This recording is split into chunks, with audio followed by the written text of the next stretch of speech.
All right, we're at the finale of this first omnibus of the original Marvel years. We're talking about Empire Strikes Back. This is Star Wars issues 39 through 44. And the artists are now Al Williamson and Carlos Garzon. Archie Goodwin's still writing, though. And in this we get The Empire Strikes Back. It's pretty straightforward for what it is. One of the things to note in Empire Strikes Back, Yoda's a lot tinier. And Yoda looked different depending on what version of this you read. Because there were different versions of this comic. From anywhere from you could get a digest size little graphic novel to the single issues, which I believe are what's in this omnibus. Even to when the 30th anniversary DVDs came out, the deluxe editions with the graphic novel adaptations of the movies, they recolored all of them to look more Dark Horse, which I was very against when I found out. But the other thing is they make Yoda look more Yoda. And that was the thing with Empire Strikes Back, both the novelization and the comic, is the people working on it didn't know what Yoda was going to look like. They had a general idea. As I recall, in the novelization, Yoda's blue.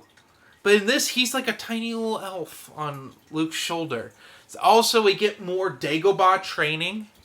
And you might be wondering, is this canon?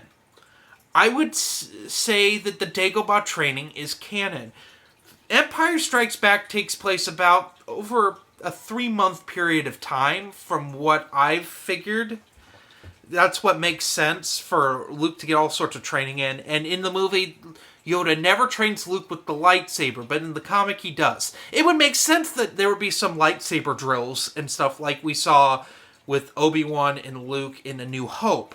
It makes sense. Plus, there's a Star Wars Adventures Digest comic that does talk about some of the Dagobah training.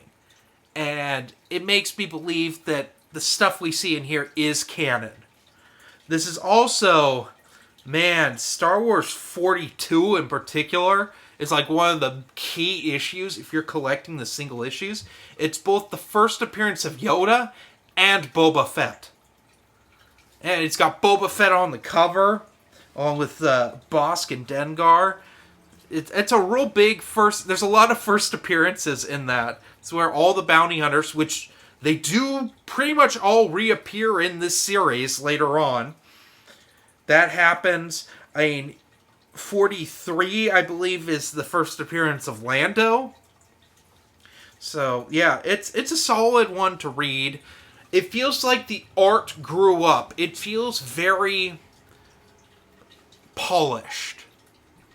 Like, this was a big deal. And I kind of love that Empire Strikes Back is just middle issues of those Star Wars series. They wouldn't do this with Return of the Jedi. Return of the Jedi would be its own mini-series. And we'll get to that eventually. But for now, this is pretty solid. Highly recommend it.